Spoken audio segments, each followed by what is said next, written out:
தேர்தலுக்கான அனைத்து வேலைகளும் எல்லா கட்சியும் தொடங்கிட்டாங்க. தேர்தல் நேரத்தில் இந்த மாதிரியான சலசலப்பு கட்சிக்கு பின்னடைவா இருக்காது. தேர்தல் நேரத்தில் தான் இந்த மாதிரி குழப்பங்கள், தேர்தலுக்கு முன்னாடி இந்த மாதிரி குழப்பங்கள் கட்சியும் தலைமையை களங்கப்படுத்துற இந்த போன்ற நபர்கள் இது மாதிரி அவங்க கட்சி தலைமை நடவடிக்கை எடுக்கிறதா என்னுடைய இது. தொடர்ந்து இது போல இன்னைக்கு நடக்கல, 4 வருஷமா இது போன்ற செய்திகளை அந்த ஊடகங்களுக்கு பரப்பிட்டு இருக்கவங்க யாரும் கட்சிக்காரங்களுக்கு தெரியும். நண்பர்கள் உங்களுக்கு எல்லாருக்கும் சொல்றேன். நான் இதுவரைக்கும் இந்த 7 வருஷத்துல பிரஸுக்கு நான் எந்த கேள்விக்கு மறுத்தது இல்லை. எல்லாருக்கும் நம்ம என்ன கேள்வி கேட்டாலுமே குற்றச்சாட்டுல வச்சா பொறுமையா பேசுறோம். இது உட்கட்சி விவகாரங்களால நான் இதுக்கு மேல தெளிவா பேச முடியாது. அதாவது மதிமுகனாலே வாரிசு அரசு எதிர்த்து வந்த கட்சி, ஆனா ஒரு வாரிசுனால ஒரு பெரிய பிரச்சனை வந்திருக்கும் போது கட்சி தொண்டை மத்தியில் ஒரு சலசலத்தை ஏற்பட்டு ரொம்ப தெளிவடைஞ்சு போயிருக்காங்க.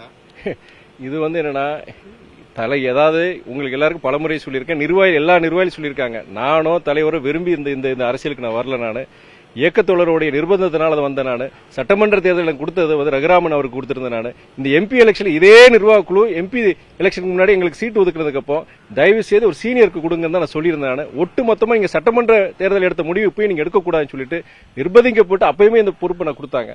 என் மனசாட்சிக்கு நான் இதா இருக்கிறேங்க. அதெல்லாம் எனக்கு பொறுத்த வரைக்கும் எந்தவித உள்ள ஒரு எதுவுமே கிடையாது.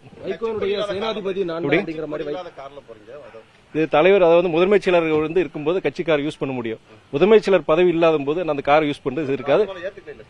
இல்ல நான் கொடுத்திருக்கிறேன், அவ்வளவுதான் அவங்களுடைய முடிவு. வைகோனுடைய சேனாதிபதி நான் தான் மல்லை சத்யா ஒரு அறிக்கை விட்டுருக்காரு காலையில. இல்ல அவர் மாத்திரம் சேனாதிபதி இல்லைங்க, கட்சியில அத்தனை பேர் சேனாதிபதி தலைவருடைய தளபதிகள் தான்.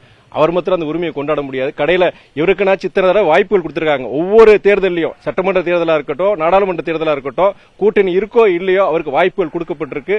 அவரோட 10 மடங்கு வேலை பார்த்தவங்களுக்கு எல்லாம் எந்த வாய்ப்பும் கொடுக்கும். ஆனா இன்னி வரைக்கும் அவங்க விசுவாசம் கட்சிக்கு இருக்கிறாங்க, எந்த இதுவும் சொல்லல. அனைவரும் தலைவர் இந்த இயக்கத்தில் இருக்கிற ஒவ்வொருத்தரும் தளபதியும் சேனாதிபதிகள் தான்.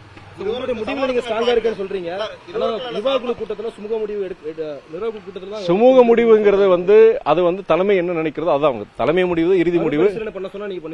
இல்ல அதெல்லாம் போட்டோம். இன்னைக்கு நிகழ்வுகளை பொறுத்த வரைக்கும் இப்ப நானே தவறு செஞ்சு வச்சுக்கோங்க, என் நடவடிக்கையில தவறு நிர்வாகிகள் பேச போறாங்க. அப்ப நான் தவறு செஞ்சேன்னா அது நான் அப்ப என்ன தவறு செஞ்சேங்கிறது இது பண்ண போறாங்க. இந்த நிர்வாக கூட்டத்தில் எல்லா மூத்த நிர்வாகிகள் பேசுறதை வச்சு முடிவு எடுக்க முடியணும். சரி, நன்றி.